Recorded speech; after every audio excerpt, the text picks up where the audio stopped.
And we're back. That other recording I made took a bit more than I expected, like 30 minutes. So I'm going to pretty much blow through this chapter. I've added what I think I can legitimately add.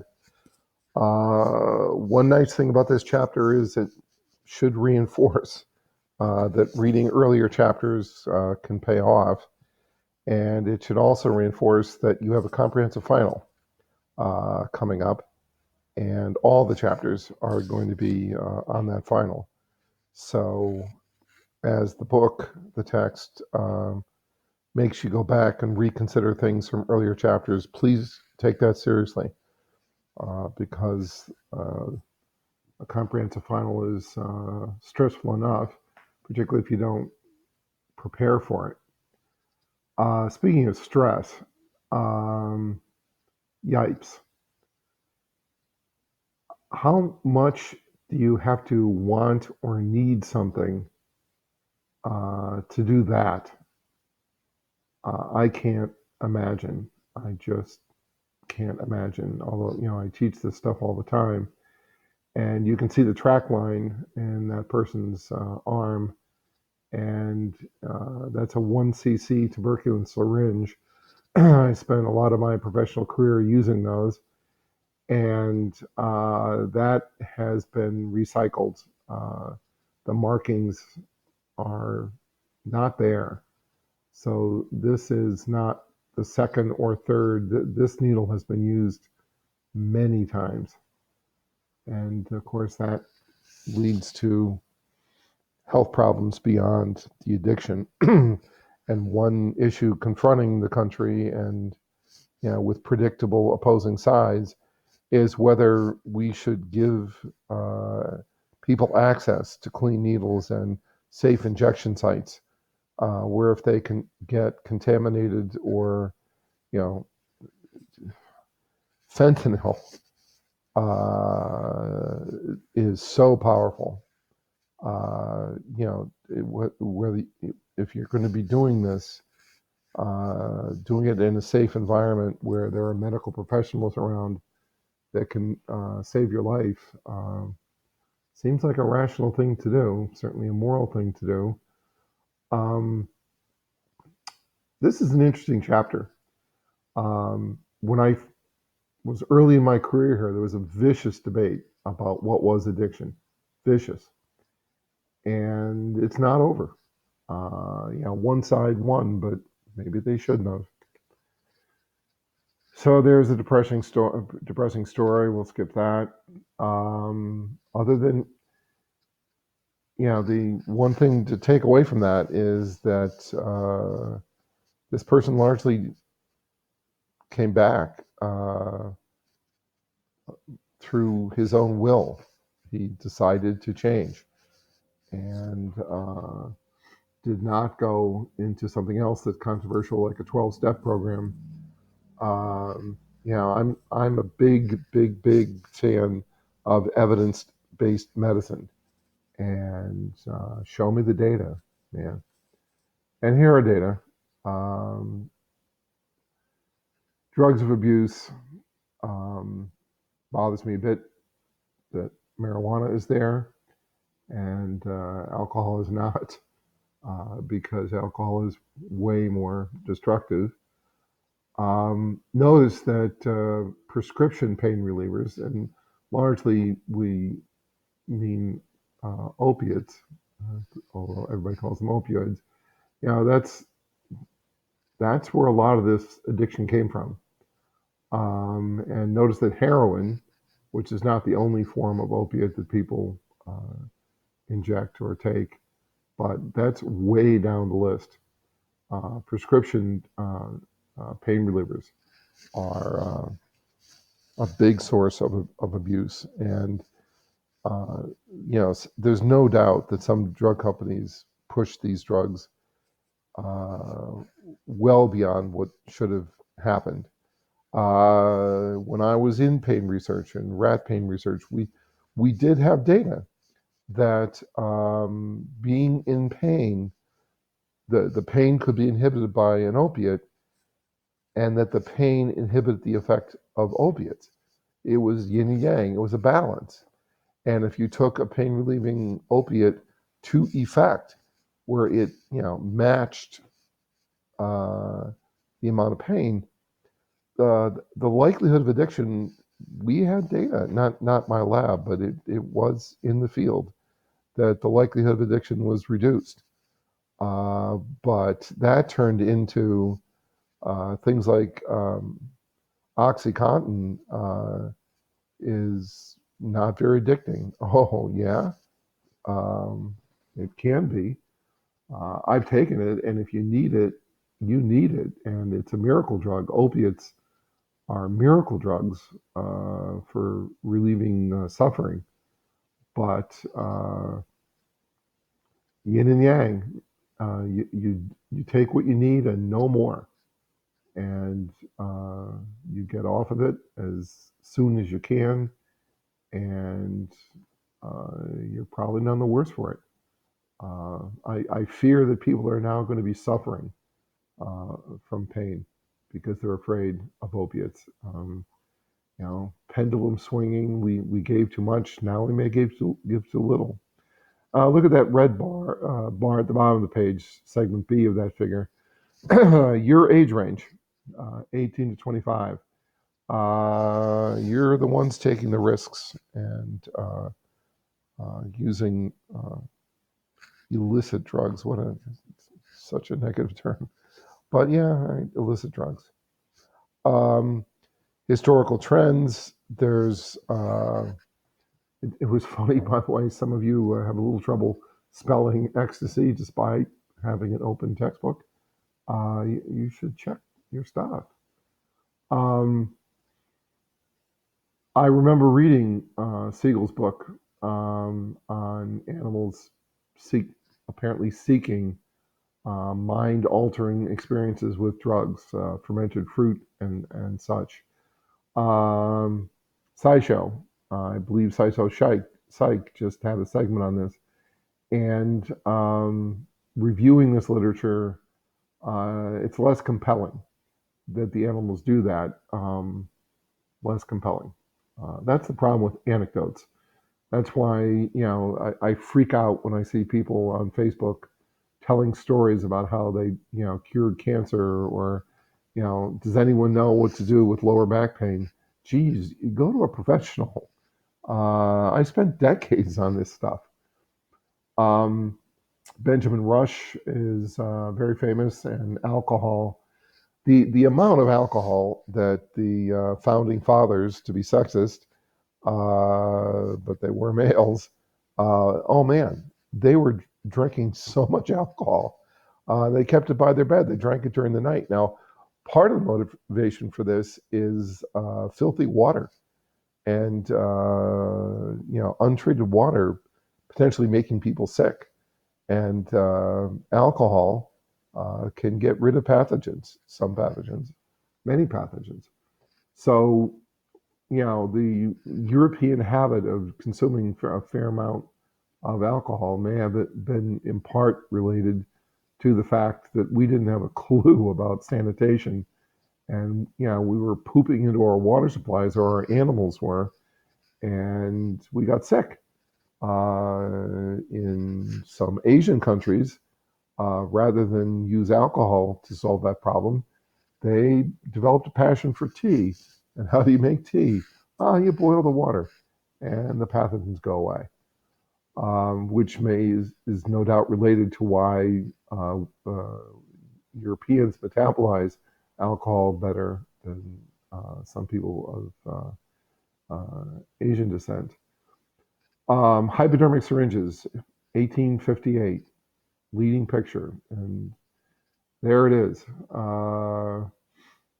And the ability to inject morphine into soldiers, it was a miracle drug. But if you give too much and you blow the patient into next week and they go into dreamland, that's an addictive experience. If you take the drug to effect until you just yin and yang, balance out the pain, much less so. and cocaine. I have some pictures for you here. And the Vin Mariani. Those are my pictures. So, oh look, Vin Mariani. It's a pope. Um, how much into Vin Mariani was Pope Leo the 13th? Gold medal, man. I love this wine. I don't. It's a miracle. And cocaine was part of the experience. It was stimulating. His Holiness loved this wine. And there's another ad for it. Uh, People look pretty happy taking this. Um, it's not an extremely high dose. It certainly has behavioral effects, so the Pope would not have been handing out medals, but very different than modern use of this. And what else do I have? I have two here. There's a big picture. Yes. Wow. Uh, Freud uh, used cocaine to the point where, holes in his septum. He was a big user. And he wrote some letters to his beloved, obviously under the influence of cocaine. It certainly affected his thinking. Coca-Cola. So, although Coca-Cola denies the use of cocaine, uh, the recipe called for 5 ounces of coca leaf per gallon of syrup, a significant dose. And then they started messing with it and taking it down. And this is something I didn't know. After 1904, instead of using fresh coca leaves, they used spent coca leaves, the leftovers after the cocaine had been extracted. Since then, Coca-Cola has been using a cocaine-free coca leaf abstract prepared at a Stepan Company in Maywood, New Jersey. Uh, who would have thunk? Uh, Pretty amazing. Okay, back to blowing through the chapter. Hi, Bidner. Okay, you want to get addicted to something, you want it to hit you hard. Uh, and you want to get hit hard by a drug, try an IV injection or nasal inhalation. When the school made smoking in the buildings illegal, and when I was my faculty would stand in front of the room and chain smoke through the class. When we moved our department into Alumni Memorial, smoking became illegal in the building, and I had a student who was viciously addicted, although that's another story, to cigarettes. Certainly, she had a powerful habit. But I would stand outside the building with her talking about stuff. I remember the day I asked her, "What is this thing called the World Wide Web?" We were out; she was smoking, and that's where I would have to go to talk to her. You watch people come out of classes and hit the fresh air, and they need a cigarette. That first drag, just watch them take it. Watch how deep it goes into them, how it seems to affect them. That's a good way to addict people. Um, I may show you a textbook a friend of mine wrote in a bit, but again, this is a pretty big chapter, and I'm not going to add a ton of it. Codeine for cough. There we go. Cough syrup. A little heroin for your cough. Heroin was invented. They thought it was non-addictive. That didn't work out well. Heroin turns into morphine at the receptor level. Alcoholics Anonymous, 12 steps. Narcotics, you need to see the data. On the other hand, this model has been the subject of some criticism, as we shall see later in the chapter. And why did I make that red? I made it red because he said opiate, or they said opiate, but they go right back to saying opioids. And war on drugs. Let me say this about politics. To some extent, our drug laws were there to hurt minorities. We didn't like the kind of people who were smoking opium, and we suppressed it. And we didn't like the kind of people who smoked marijuana, and we suppressed that. And during the Vietnam War, Nixon had a commission that was looking into what should we do about marijuana. And I believe the commission unanimously recommended that it be legalized. And Nixon was not into that.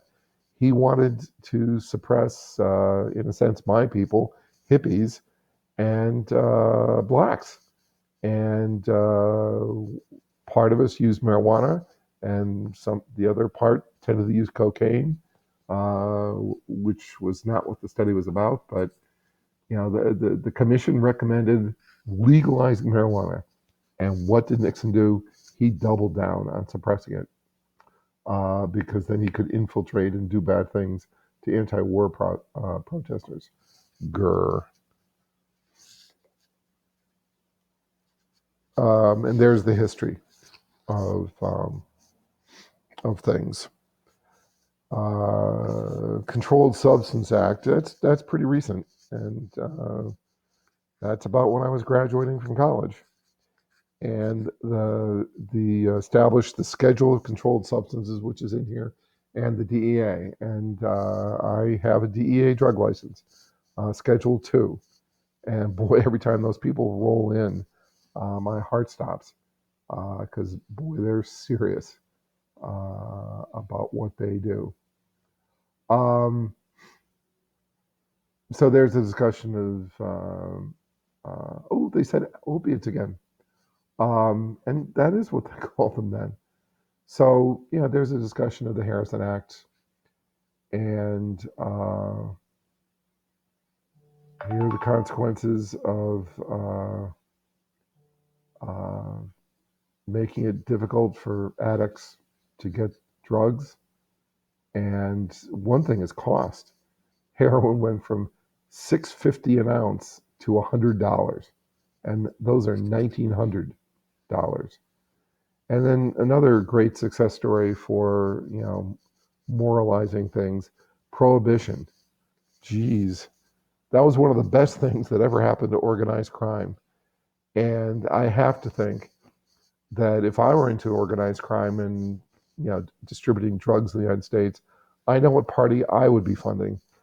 The party that is anti-drug, because the more the government suppresses it, the more money I can make off of selling it illegally. I would bet the rent they are putting money into the campaigns of people who want to suppress drugs. Mexicans, they're still beating up on Mexicans. DEA, which I've already mentioned. For example, we will see that nicotine is more addictive than marijuana. Boy, there's news. Okay, so this gets kind of wordy and complicated, and there are different theories, and there are questions at the end of the chapter that will require you to come back up here. But cravings, relapses, by the way. The other video I made involves learning and learning theory, which is very important to understanding drug addictions.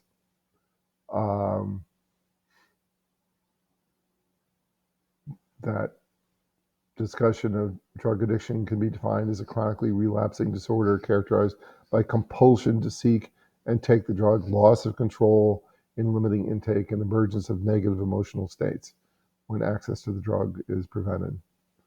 Um, this chapter, the DSM has come up before in the text, and it will come up again. The DSM is an evolving document, and in this chapter, there's reference here to DSM 5, which is the current one, but I'm sure they're already working on 6 or DSM 5 revised. And but somewhere in here, they're also going to talk about DSM 4, which of course came before DSM 5. And the DSM comes from the American Psychiatric Association, not psychological. So the APA in my world, although I'm not a member of it because I don't like it, is the American Psychological Association. In medicine, it's the American Psychiatric Association. Now, Freud, who rarely shows up in this book, hopefully never, he had a very strong impact on physicians. I had students going off to medical school taking courses in psychiatry, and they came back and they said, "Oh, geez, they're telling us about Freud." I couldn't believe it. So the early DSMs, there was a lot of Freud in there, and as time has gone on, Freud is pretty much gone. So there are drugs, 10 being other substances, and substance-related disorders, because we don't like the term addiction anymore. And there's a distinction that you should know between substance use disorders and substance-induced disorders. You can look at that. Caffeine is excluded because it's considered to produce only substance-induced. Hi, my name is Tim. I'm a heavy user of caffeine. I'm sitting at home looking at my beloved espresso machine, and every morning 4 espresso shots.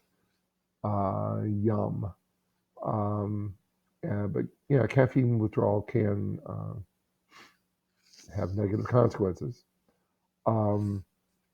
Dr. Vincent in the chemistry department, he studied a lot of things like red wine and dark chocolate, and he did caffeine, and I brewed him caffeine, or brewed him espresso for him to discover how much caffeine is in there. It's not as much as you might think. That's an important point. The mere use of cocaine or heroin does not constitute a psychiatric disorder as long as the use does not lead to significant impairments or distress. And then there's the discussion of behavioral addictions. Some of them you will recognize. There's alcohol. The next chapter is alcohol. Gambling, sex. They're talking about cell phone. It's an evolving topic. The issue of gateways, and that's another scare tactic they use on marijuana, that it's a gateway drug. You want a gateway drug? Tobacco. The people who use tobacco tend to use other drugs, but it's not. It's one thing that's important in this chapter, and it is discussed, is we're not doing experiments on these people. We are not manipulating their lives. We are not making them smoke or use cocaine or heroin. We have to deal with correlational research. And with correlational research, you don't know where causation is. A could be causing B, B could be causing A, or something you're not even studying, personality type C, could be influencing A and B. This is the kind of topic that people who have trouble with thinking about complex things, like more than one variable at a time, Arguably, they can't. Uh, they are stuck in a world that's black and white. They need simple solutions. This, if this chapter convinces you of anything, this is not simple.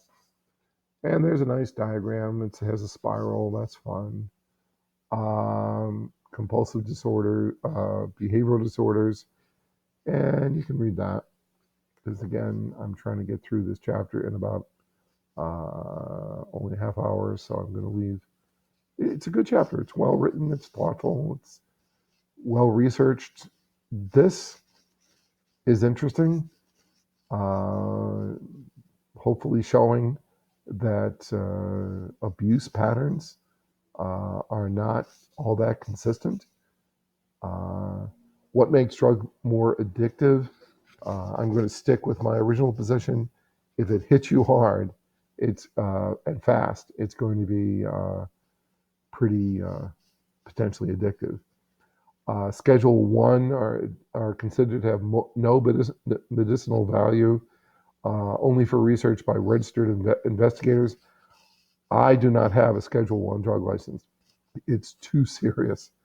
And that's where they stick marijuana. I have 2 through 5. And, I have to keep records on everything. Uh, and the schedules are discussed. There we go. So there's schedules.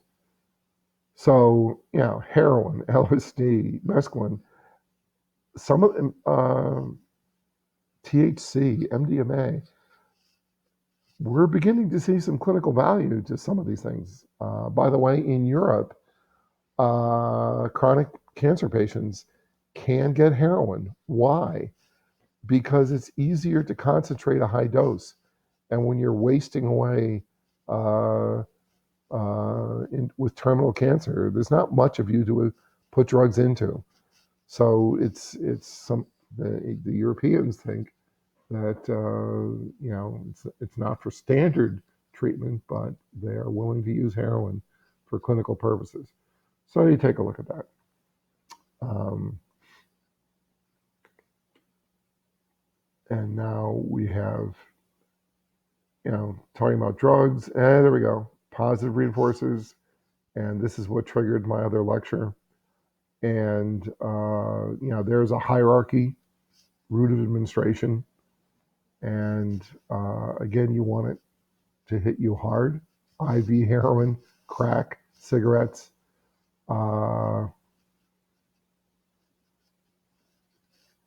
South American natives, when we moved in and oppressed them, virtually or literally enslaved them, when we saw that them chewing on cocoa leaves allowed them to work long and hard for our purposes, we let them use it. Uh, Morality did not stand up to the free market.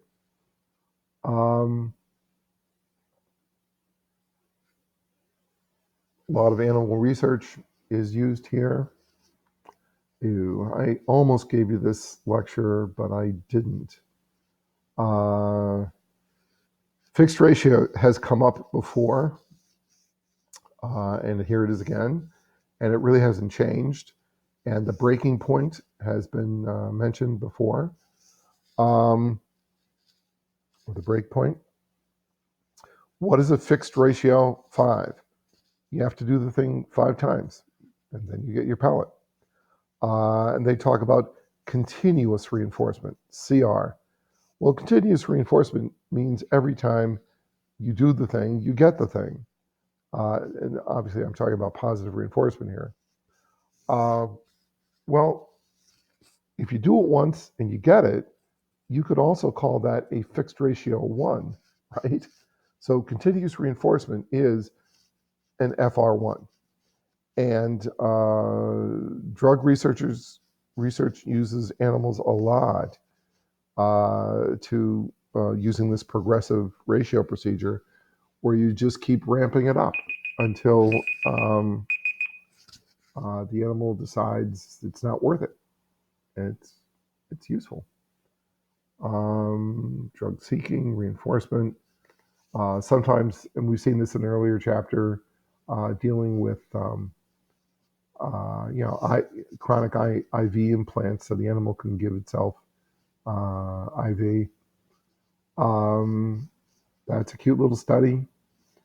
Extinction, reinstatement. Um, so it looks like you've gotten over the drug. This, by the way, if you're in love with someone, you may think you're over it, but that cue that triggers you wanting to be with that person again can come along, and something very much like that happens with love all the time. Um, do not underestimate the parallels between love and drug addiction. And here's another theme of mine. Where does addiction come from, Grandpa? Well, it comes from the brain. And we evolved mechanisms where we became attached to things. Trivial things like children and mates and our home territory and our belief system. Addiction was not created because we learned to inject morphine into a vein. Morphine is affecting your own neurotransmitter systems. And those neurotransmitter systems evolved to make sure you did the right thing and you were committed to certain things. And within a normal limit, that's good. You want to be committed to your mate and your children and your job and your belief system. But drugs can drive those systems way harder than real life. And then we've got trouble. Um, nice figure there, where we're giving methadone and looking at heroin infusions. Methadone is controversial. People don't want methadone clinics in their neighborhood. Uh, those who want to suppress addiction from a moral perspective don't like giving methadone to people because it has opiate agonistic effects. But how do you get addicted to something? Hit them hard. And methadone doesn't do that. And it can blunt the cravings without messing you up. And by the way, opiates can, more than many other drugs, can be titrated to leave the person normal under the influence of the drug. Physicians, when they became addicted to morphine, they had access to excellent morphine, precisely understood doses, and if you can modulate your dose correctly, I could be giving this lecture on a bunch of morphine that may be so much morphine it would kill someone who wasn't an addict. I am not saying I'm an addict. This is an example. Uh, and methadone can put you in a zone where you're pretty chill and not very interested in self-administering drugs.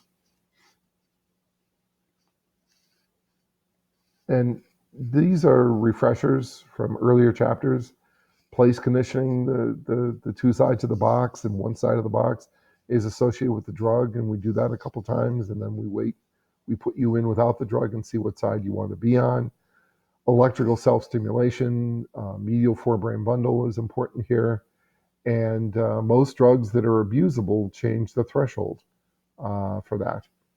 And there's a nice little table. And they are used in animal research quite a bit.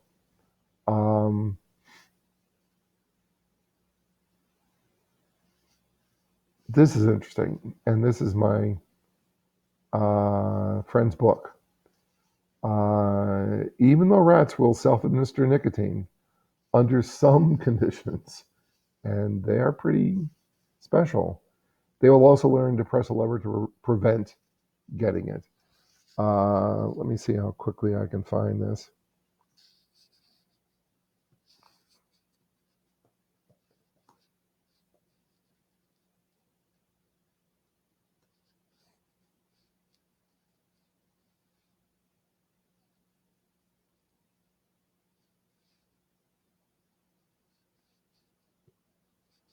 So I spent time with this guy at UCLA. He was and is brilliant.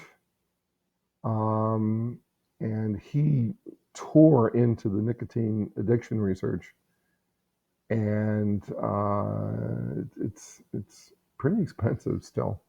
I have a copy somewhere, but it's not easy to get animals to self-administer nicotine. Um, there's no denying that cigarette smoking is a difficult to kick habit. There's no denying it. Some say it's harder to kick than heroin or cocaine.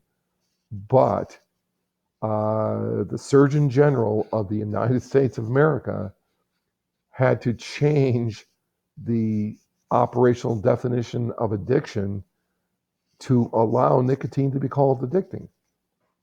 We should worry about cigarettes. The only commercial product that, when used correctly, tends to kill you. It's bad, but nicotine alone, not so classically addictive. And then there's there's withdrawal, and pretty soon we're going to get into some. There's a model, a theory, lots of things in loops in this chapter. Um, and here's classical conditioning, uh, and um, unconditional unconditional withdrawal, and also conditioned withdrawal, where you're put in a situation where cravings can be triggered.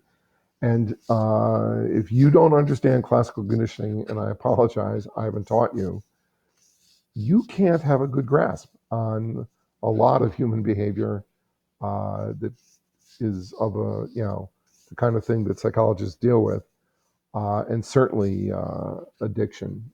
Maybe I'll give that lecture someday, but not today. Methamphetamine, fMRIs, the the arrows show two brain areas. Ventral striatum, nucleus accumbens is down there, and medial frontal cortex. And medial forebrain cortex is very important for executive function and impulse control. Now we're getting into biology.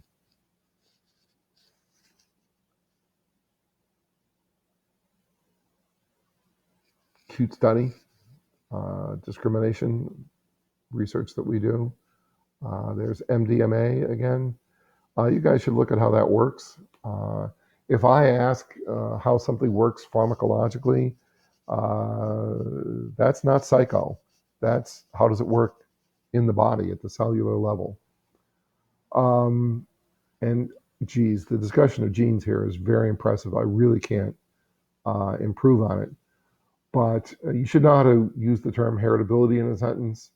It's a mathematical term representing the established contribution of genetic variation within a population to the total population variance for a trait.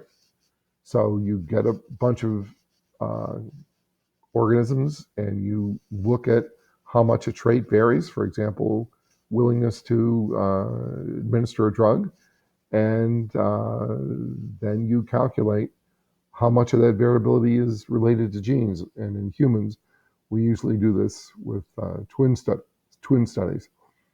And then there's a discussion, and I know there is a question at the back of the book in terms of how these three approaches.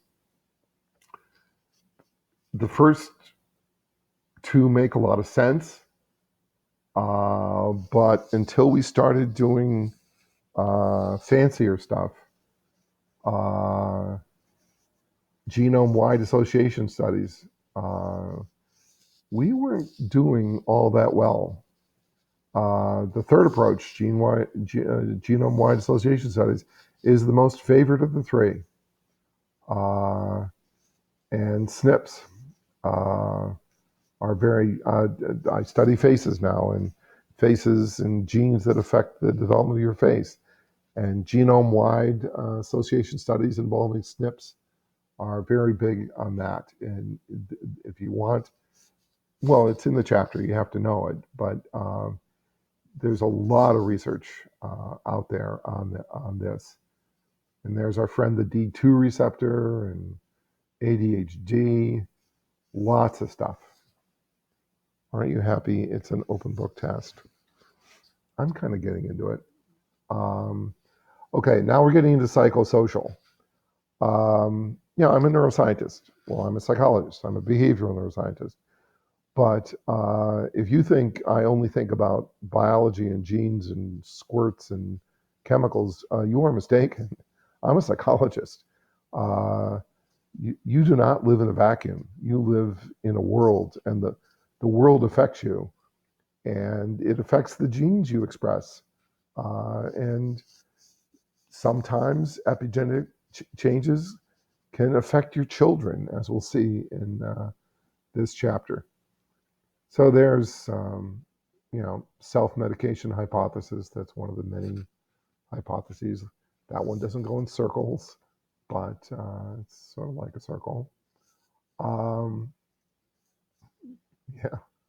Other research has found that adult children of alcoholics are at risk, increased risk for having alcohol or other substance abuse problems. Childhood maltreatment. Uh, if we don't take care of our children as a society, we are just asking for trouble. Oh, and by the way, the prefrontal cortex, in terms of impulse control, you know what messes that up? Lead in the water. And you let lead, and we live in an area with a lot of old homes, and our lead levels are overall, not in my house because I have modern plumbing, but some people are being exposed to lead levels that they should not be exposed to. And you do that to a child. There are places, I think, in New York or New Jersey where they have to send staff in at the beginning of the day to run all the water fountains. Why? Because lead leaches into the water overnight in the school building, and they have to flush it to get it out of there. Oh, geez. We really should fix that. Impulse control in a world where guns are cheap and plentiful, not good. Not good. Protective factors. There are good things, and the discussion of natural recovery, and the number of people who take addictive drugs and stop or seriously modulate their intake without any 12 steps or heavy medical intervention is truly amazing. There's the DSM-4, so that's there. Yes, the vast majority of individuals who become dependent on alcohol, cannabis, cocaine, or nicotine eventually achieve remission, and largely by themselves.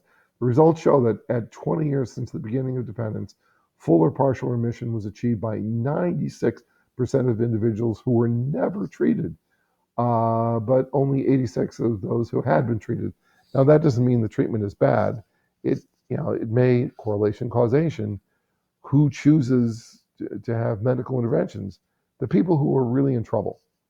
So don't over analyze that. This is all, and that figure is impressive. Years since onset of dependence. Cumulative probability of remission.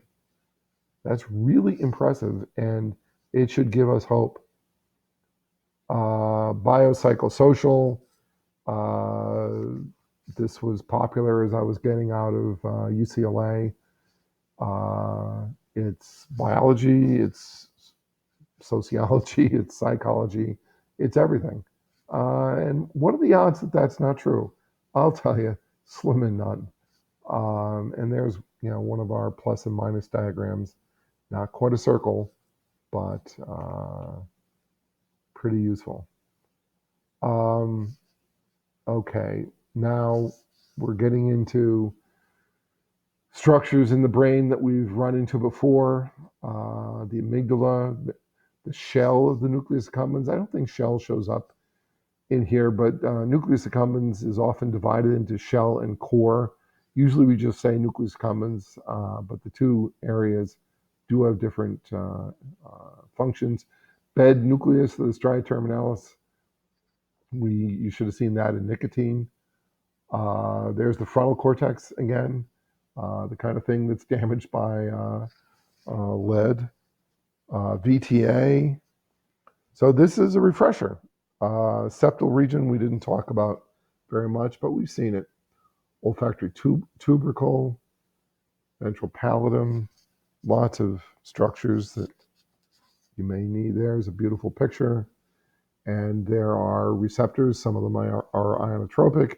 Some of them are metabotropic, using the common symbols that they've used throughout the book. And there's my beloved PAG, which goes more rostrally than that. In this picture, they got superior and inferior correct. Spend some time with that and look at those receptors. Nicotinic receptors. My friend wrote a book. Nicotine is not maybe classically addicting, but boy, it's important for addictive circuitry. And GABA. And we'll see in the next chapter GABA A. We saw GABA A earlier. And you have opioids and cannabinoids. Interneurons are little folk. Opioid peptides. Now, these are opioids because they're your brain's own chemicals. And dopamine. Geez, that figure. I mean, if you were reviewing for the final, that figure is pretty reviewy. And there's a discussion of opioids and reward circuits, expecting money. So it's not just drugs. Again, of course, we didn't evolve with money either, but classical conditioning, money turns into stuff. Mesolimbic dopamine pathway from VTA to nucleus accumbens. Some of you had trouble with that. You should go back and look at it. Very important to this chapter. There's a discussion of D1s and D2s and reward. That's impressive. Incentive salience and incentive sensitization theory. I think that's a question at the end.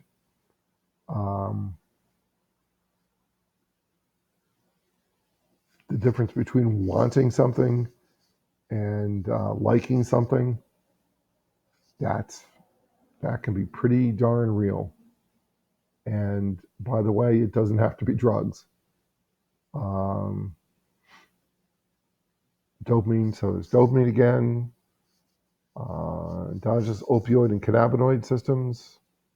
And don't forget, I asked the question about they're not involved in reward, but you saw opioids and cannabinoids living in adjoining areas, at least their pain inhibitory systems, living in adjoining areas in the midbrain, in and around the periaqueductal gray. So things should be reinforcing each other. Things that were difficult to understand before, hopefully will start becoming easier. Spend some quality time with that one. And we have, there we go, positive and negative reinforcement. So it comes up a lot in this chapter. And we haven't talked about corticotropin releasing factor very much, CRF, but there it is.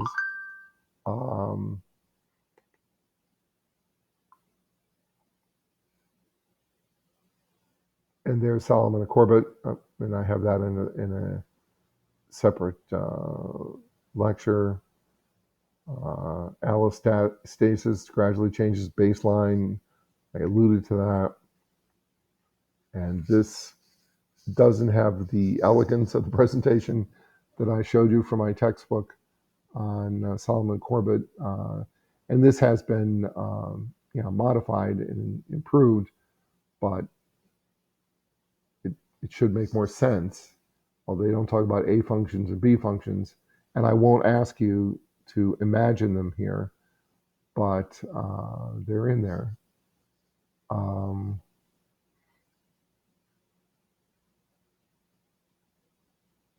and the cortex, prefrontal cortex, executive function. Did I mention lead already? And there's on the right side, you have the dorsolateral circuit, the ventromedial circuit. You want a functional prefrontal cortex if you want to act like a wise adult. That's a nice figure. It's not circles. Cues.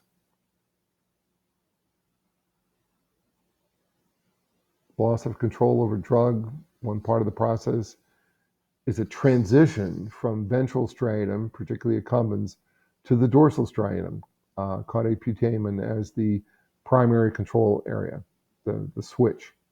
You would like the where you started with the accumbens. You don't want to switch. Goes and stops.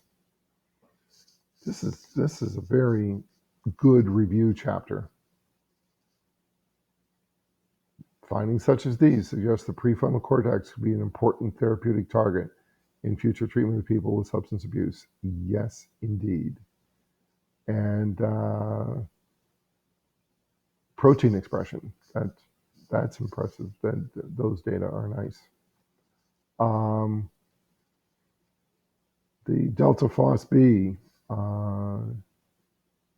expression of target genes, up and down regulation, brain,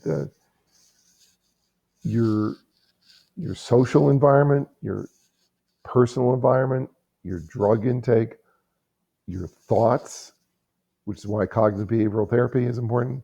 All of those can change your brain physically, not mystically. And there's some behavioral phenotypes.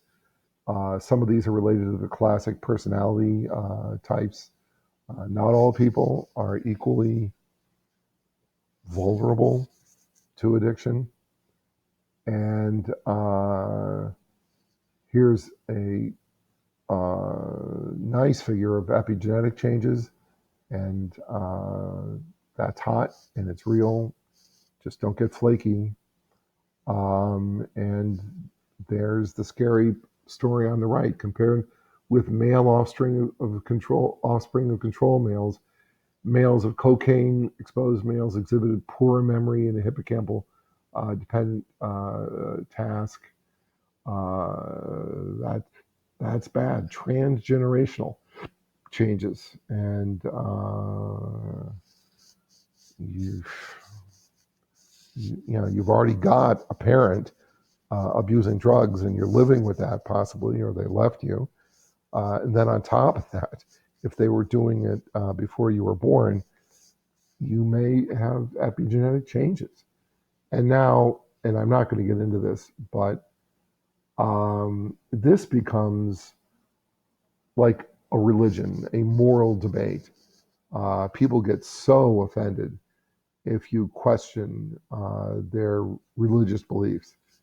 And I've gotten in serious fights with people over this. What model should we be using? And don't forget people spontaneously stopping their drug addictions.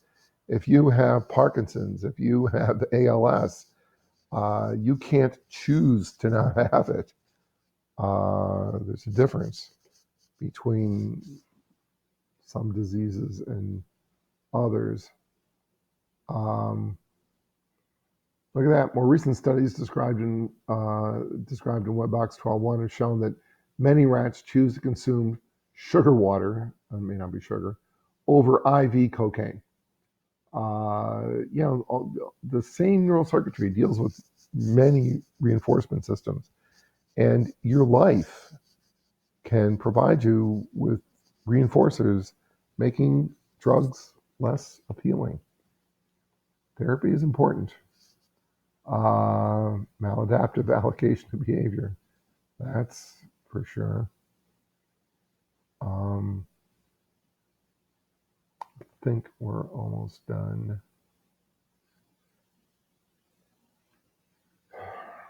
And again, because this is like a moral religious debate, in summary, the brain disease model of addiction is the principal model, to be honest, held by major health organizations, neuroscience researchers who study addiction, most addiction treatment providers, and many, though not all, addicts. This model is also widely accepted in society.